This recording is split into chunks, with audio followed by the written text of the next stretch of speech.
How does Darth Vader like his toast? I know it may seem like you want to say on the dark side, but I think the real answer is badly burned.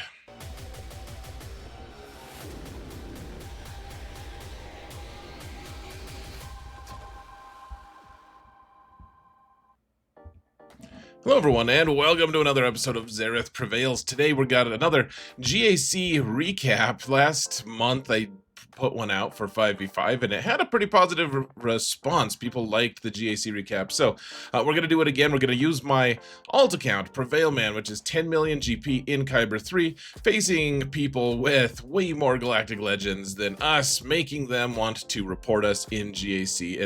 It's really quite fun. So Let's get into it here, folks. First, I guess I did want to say thanks to my patrons, I suppose, because they're awesome. I really appreciate it, guys. If you want to support this channel in any way other than the free way, Patreon is a great way to do it.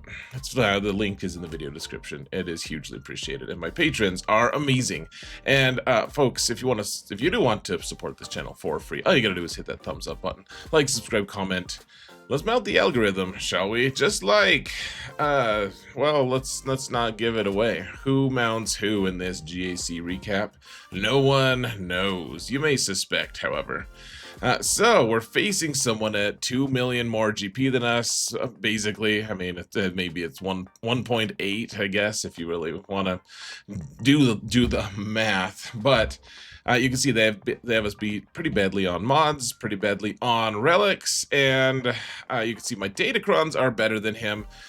We do have like 20 fewer GAC Omicrons, like tons of stuff that, I mean, this is the reason datacrons are cool, is it gives us the ability to maybe have a chance against some of these people. So I have 4 Galactic Legends, though Jedi Master Luke barely qualifies as one. I'd say it's like 3.5, because really he only has 2 Zetas, and he doesn't have his ultimate. He won't have his ultimate for a while. My opponent has 8 Galactic Legends. It is a total mismatch here, and but we have the power of positive thinking. Here, let me get my face adjusted so that you don't have to stare at 2 of me. Hold on. Whoa, madness. Here we are. All right, so you can see my defenses here. We'd already gotten a hold with Rey. He'd already killed Jabba, it looks like, and so the other teams, I mean, we kind of have an assortment of teams on defense. I mean, the Dash team has been kind of disappointing. I thought it'd do better. Well, maybe we'll switch it up this week. Probably not. In the bag zone, just have that Jedi Master Luke team. So we put 3 of our 4 Galactic Legends on defense, because I'm just kind of dumb like that, folks. Queen Amidala, I just like to counter people's madness, like their crazy defenses, without using Galactic Legends where possible. So yeah, we have Fin Poe. We're old school like that. Don't have Zori yet. My opponent was attacking when I first jumped onto the account, and so we finally killed Rey there. Maybe not the best sign for us, but yeah, you can see we've got Tuskens. They don't have all their Zetas, but we do have Tuskens. We have low relic everything. Saw is relic 3, but he has his Omicron. Lotion is relic 3. But he doesn't have his. Kyle Katarn doesn't even have his Zeta. Like this is just a mess of a defense, folks. But let's see what his defense is, though. At least 4 Galactic Legends. So he's got Rey, a nice sister squad, Lord Vader. We know about him. A Starkiller team, Mothma with Lotion, and I think that was Lotion anyways. He's got guns, which mine account doesn't have. He has Jabba. He has Malgus. Like, this is a pretty good defense, guys. He put down a lot of stuff. Leia is there. Leia is so tough to deal with for this account. Just looking at that Hutt cartel cron, apparently. So, what are we doing? Oh, whoa, hold on. Wait a second. All right, we're back to just one face again. So here's the thing, guys. This Jabba team is on the top zone, right? We have to know, though, how are we going to counter Jabba? Because there's not like a great option on this account right now. If we can't kill Jabba with Night Sisters, which that is a great option actually, if we can kill Jabba with Night Sisters, then great, we can proceed, obviously.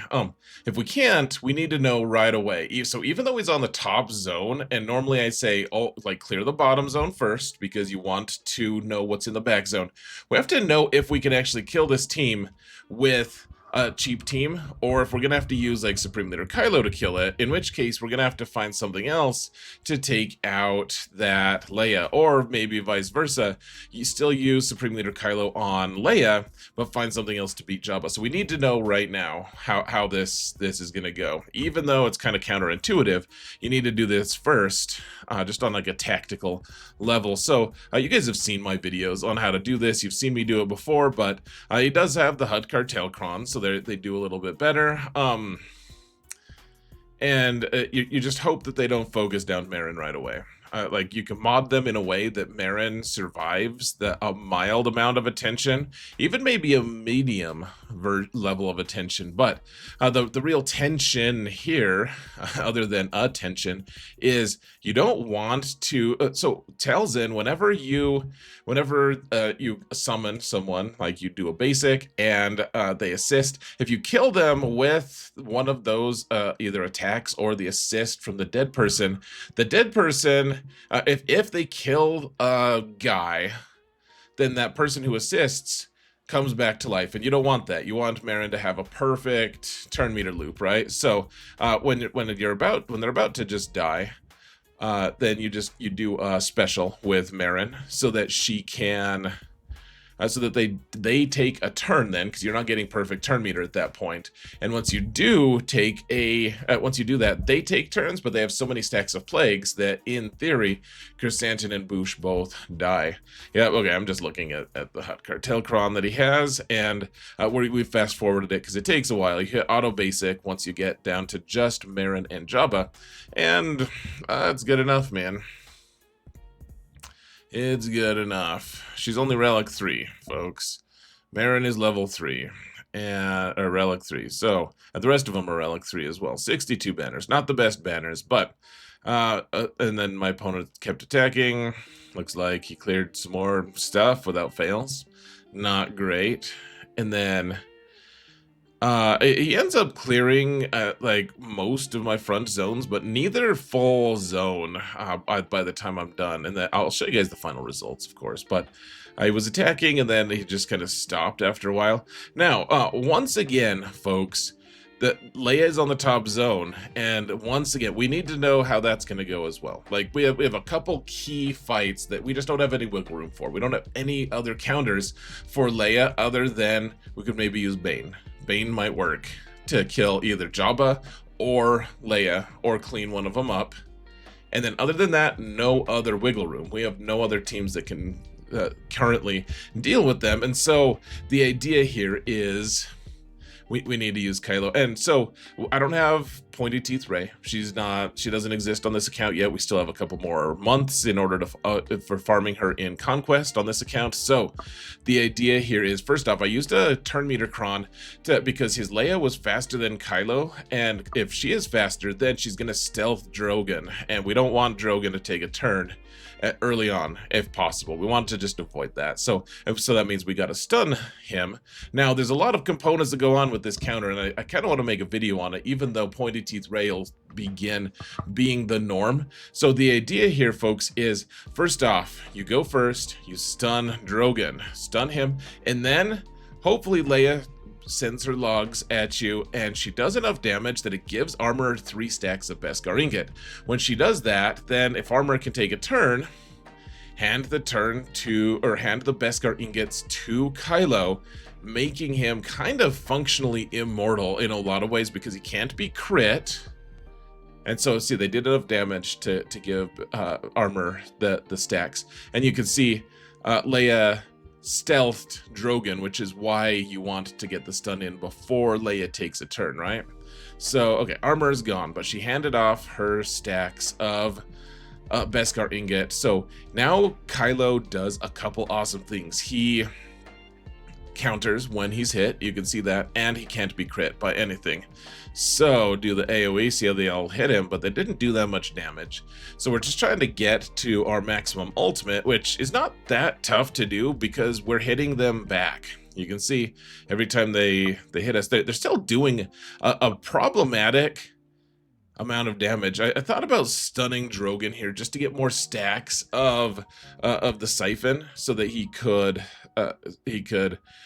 make himself stronger, but I wasn't really that confident that they wouldn't just kill him, even if they were going to weren't able to crit me. So anyways, we're just doing swipes now. I mean, this counter is never high banners, but the idea here is, okay, target someone else here because that way we can reduce their mastery. You can't reduce Leia's mastery. You'll still gain your own mastery from the siphons when, oh man, she almost killed him anyways. Jeez, dude. So yeah, I pop your early ult here, Kylo, because you don't want any of that noise. But yeah, you gotta do it, folks. So that's it. Okay, the rest of these teams we can kind of muddle our way through. So let's go down to the bottom here. This Rey team is similarly unassailable by any other teams other than possibly this, we could maybe use Bane to clean it up. We might have a couple other options to clean it up, but we're kind of balanced on a knife edge here. So, we could clean Rey up with like Bo-Katan possibly.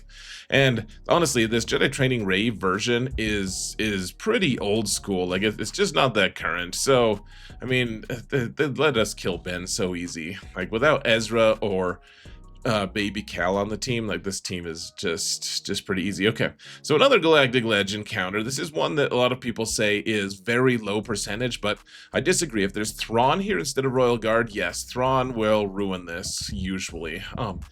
Depending on what your team comp is, the speeds, all that stuff. But this is pretty easy. There is one thing that happens here that you kind of get nervous about is so you take Beskar Mando, and when someone on this team gets to below 75% max of their max health, then he takes a bonus turn. He interrupts Maul's barrage, takes a bonus turn, and gives someone the damage immunity and himself damage immunity. And then Maul can't do anything. The problem is sometimes Maul like kind of skips to, he gets to right at like 76% health, and then his next hit just kills Bando or kills Fennec, whoever he's targeting. And so it just kind of skips that interrupt step from Bando. So you have to hope that doesn't happen. In this case, it didn't happen, so you can give the damage immunity here. And we don't want to give turn meter to Fennec right now, because you want Maul to finish his barrage here before that damage immunity has been interrupted. And now we just kick Maul right in the nuts as quickly as possible. There we go. We had to kick him twice there. Cool. So we actually killed both ads before he pops his ult, which is really nice from a survival standpoint. Though he is in his ult, so we got to be careful. And we haven't put armor shred on him yet, but we do have the Merc Cron, which means whenever she hits back twice, and it's brutal, man. 52 banners is also brutal. So far we haven't been efficient at all, but we've gotten through these teams with pretty weak teams, honestly. Given the type of things we have to counter, these have been very cheap squads, right? Like Leia is just such a better Galactic Legend than Supreme Leader Kylo. So just getting that trade is really nice. Nice Sisters obviously are such a cheap team to be able to beat a Galactic Legend like Jabba. So anyways, we're using Traya here against this Starkiller squad, and the biggest enemy here, folks, is Nihilus is consistently, he keeps getting staggered by Mara Jade's AoE. And so the second he can stop getting staggered and then having that stagger triggered, see it just happened as I was saying it, eventually he'll take a turn and get to kill them. And otherwise, you kind of, this is crazy because they have pretty decent relics here. I have relics, relic 3 on one of them, I think Savage, relic 4 on Traya, and relic 5 on Nihilus. And these guys all have way better relics. Maybe not like that many better relics, but this does work against even like relic 8 guys, relic 9, whatever. Just because you survive so well with the Traya Omicron and Savage Omicron. So, yeah, we got through that one. Yay! Okay, so here's a huge blunder that I made. We don't have Star Killer because we use Star Killer on that raid team, and I think that's the right move. So I was like, okay, we'll just stun lock these guys. We'll put shock on zombie so the zombie just can't hold taunt, and then all we gotta do is kill Merrin a couple times, and we hit it like 3 times, and we win.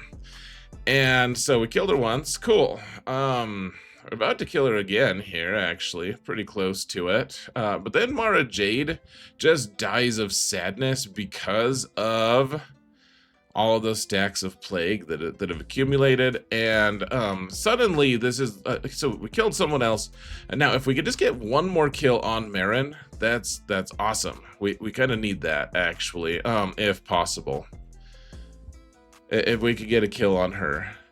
Apparently we couldn't target her though, and you know, if we could get a kill on her, maybe we still just win this fight, period. But instead, we're the ones who end up. I mean, it goes on for a few minutes here, but they eventually get us.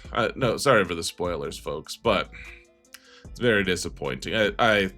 This is a misplay on my end for sure. So, you know, and I went into this thing like, guys, we can't underestimate this team. And then I used a team that we totally I underestimated them with. So, anyways, but since we've already lost, the banner drop, if we fail again, is not that high. So I was like, okay, let's take Boba here. The idea being Boba can ignore taunt and he can execute. These guys have low relics. Like they're like relic 2 and 3. They're not high. So as I try to rocket there, Bosk just friggin' died. He just keeled over, man. And Bosk isn't looking great. Or sorry, Boba isn't looking great, but Dengar could do the AoE that heals them pretty good under the Bosk lead, because we still get Bosk lead, and then Boba gets a decent hit on Merrin, kills her permanently, of course, because it's his permanent kill rocket. See, I probably should have screenshot that. That was a little more impressive. 159k damage there, but Boba kind of saved us there. I mean, we would have gone through it eventually anyways, but nice to... I mean, that was a blunder on my end for sure, but nice to finally get through that. And then... yeah, so he's got Lotion on this team, Luthen, whatever his name is. So the thing you need to realize is my Inquisition team it's okay, but I mean, like Grand Inquisitors, Relic 4, they're missing approximately, well, 6 for the whole team. For this squad itself, we're missing 4 Zetas that we kind of need, and that doesn't include the Grand Inquisitor leadership Datacron or anything, or Zeta. So we're kind of missing that, but so we have to use them on teams that are achievable for them, not the standard things that Inquisition counters. So no Galactic Legends in the back, which is nice. We've killed all the Galactic Legends that they have available on defense, and they have kind of low relics on this team as well. So and I don't have enough Datacrons to use on every single team every time, so decided to throw Wampa here, naked, no Datacron here at all. And again, I mean, against an Iden team, yeah, we got those pretty easy. Good old Wampa, Relic 5 Wampa, wins the day. So they have Malgus. I think this is on the top now, in the top zone.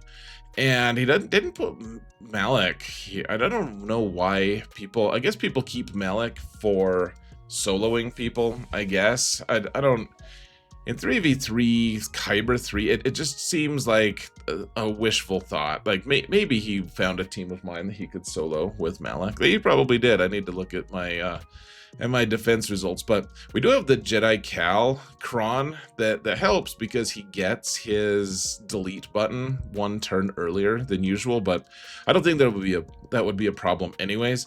Of course, you kill Malak there when you get, or Malgus there once you get the chance, and there Darth Revan triggered Savior on Jedi Revan, and maybe we can actually get decent banners. Who knows? Who knows, man? Let's hand the turn to Luke. Luke can hit him in the face. Just increase his cooldowns by a turn. And come on, guys. Let's go. Let's armor shred him. Dead. 56. Not too bad. Not too bad. Pretty easy version of that Malgus team, to be honest.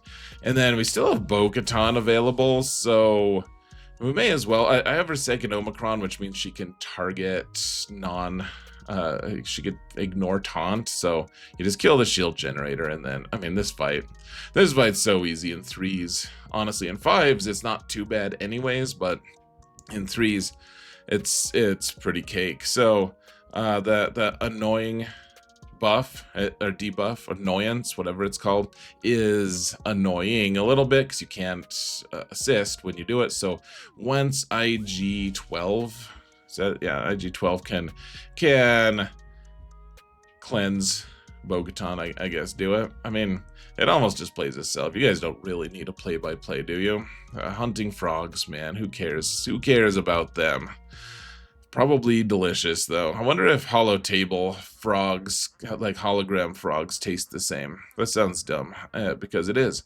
So, all right, people do this, folks, and I don't want to be a total jerk here, but I'm going to be. No, this team is one that seems like it should be good on defense, and it's just not really because Adrad schools it so hard, and it doesn't really matter that we have a decent Rebel Kron right now.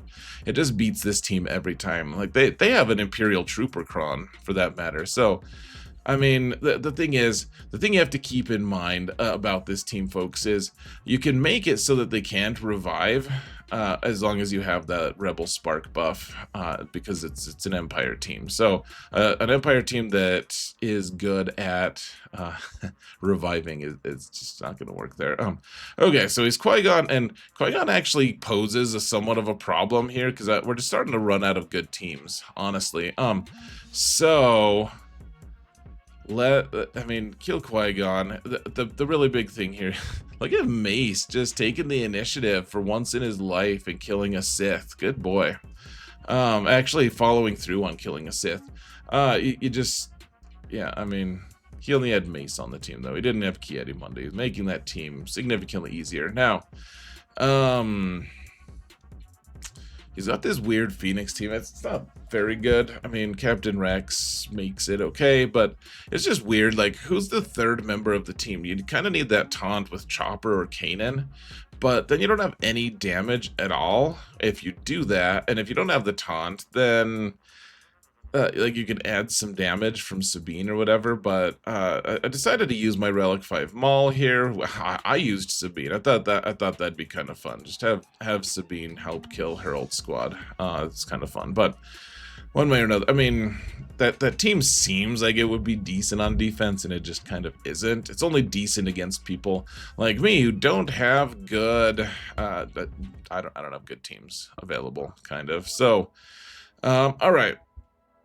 I'm like out of teams, folks. I do have this Katme team. I happen to have just have Commander Sokatano available here, so may as well let's fight this Adrad team. And of course, the big worry here is we got to save our big punch, our kill on for Adrad. If we kill him at the wrong time, and if we can get past this taunt at some point, then Jin could just revive him immediately, right? Like, we got to be careful of that. So, or at least we got to be more concerned about it. And of course, she can't be stunned, and it's kind of looking a little sketch here. We really don't want her to survive or take turns right now, but K2 is really getting in the way of this counter. Now, this isn't really a standard counter exactly, but yeah, we got through it. It's kind of scary. If his Jin had been a little bit thicker, it might have been easy. We did save Bane for the very last. Finn Zori. I didn't have another team to beat this, so it's good we did. It's just over before it begins, of course. And now we're at fleets. Yay, I know we're all excited about that. Decided to preload against his Executor because if you burn their cooldowns a little bit, then you can throw in Malevolence in a minute. And unfortunately, the Clone Sergeant survived just a little more than I wanted. We loaded a little more turn meter than I preferred. But, so throw in Malevolence here. And the idea is they don't have any other good cooldowns. So get the auto stun on Punishing One. Of course, he gets healed instantly. But we do have Xanadu Blood available here. So just give ourselves some turn meter and try to focus Xanadu Blood down. Got him. Awesome. So cool. And now, let's see if we can kill Punishing One. All of this hopefully comes before his Houndstooth comes in. And got him. Awesome. Okay, cool. So, it sucks to drop 20 banners here just automatically, but I just don't have anything that can one-shot this team. And he also has Executor on, or well, he has Executor, obviously. He also has a good Negotiator team. So we're going to use our own Executor to counter his Negotiator. So this was like the one way it's like, okay, fairly easy to do this. Not too bad. So here we go. Here's our Executor fighting his Negotiator.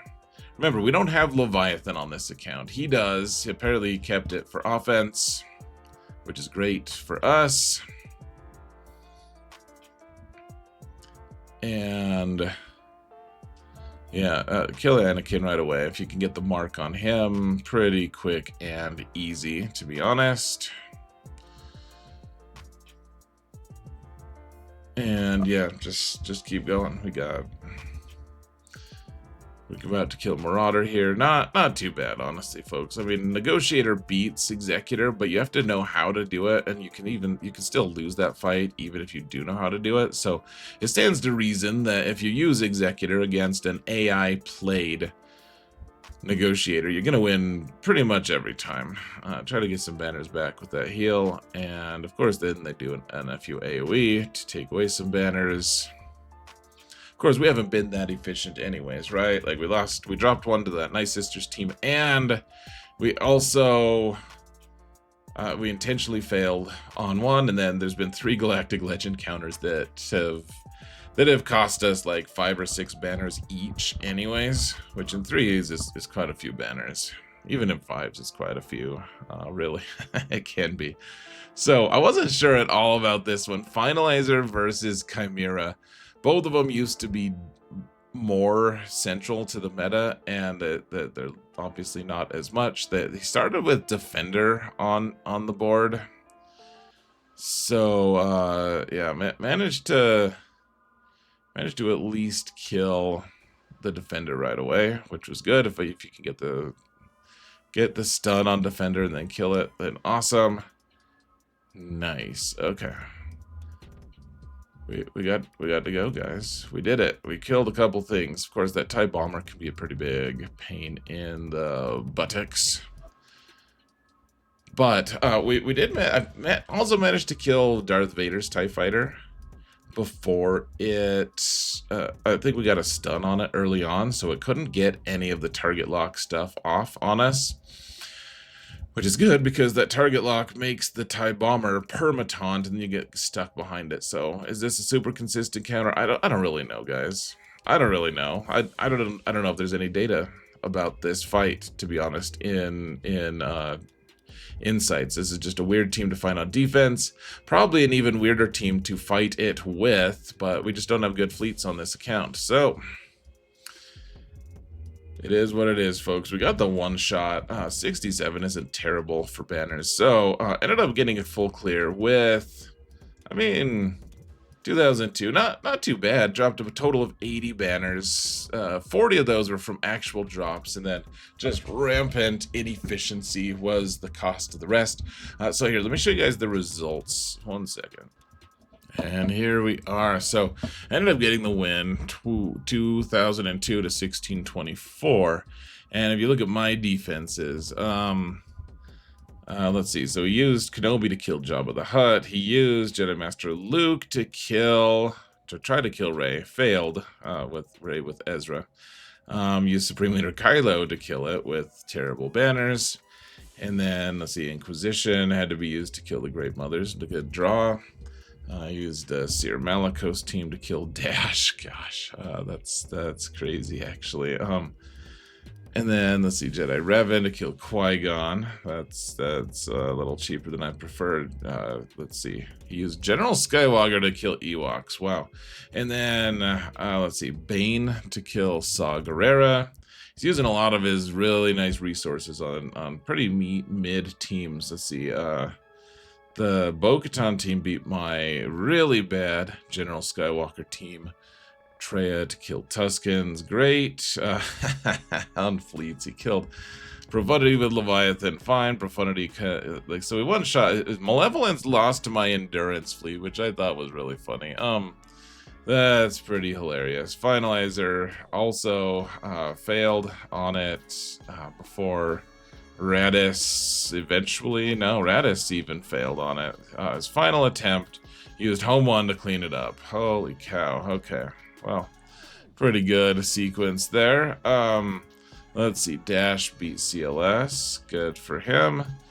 And then, let's see. Say the Eternal Emperor kills this Jedi Master Luke squad. CLS beats Grievous. Let's see. Troopers lose to Fin Poe. And then Malak. Oh, we did solo something with Malak. Look at that. Let's see. Padme can't beat the Nest team with Han and Chewie. Wampa can't beat the Nest team with Han and Chewie. Bosk can't beat Nest with Han and Chewie, and that's all she wrote, folks. He got stalled in the back zone on the Smuggler Cron. So that's it. That's it. We won that one. We haven't won all of them. Let's see, how have we done here? 3-3 so far this season. So, how are you doing this season, folks? Let me know in the comments. Thank you all so much for watching, and remember that in all things, prevail, man, is gonna prevail, man. Take care.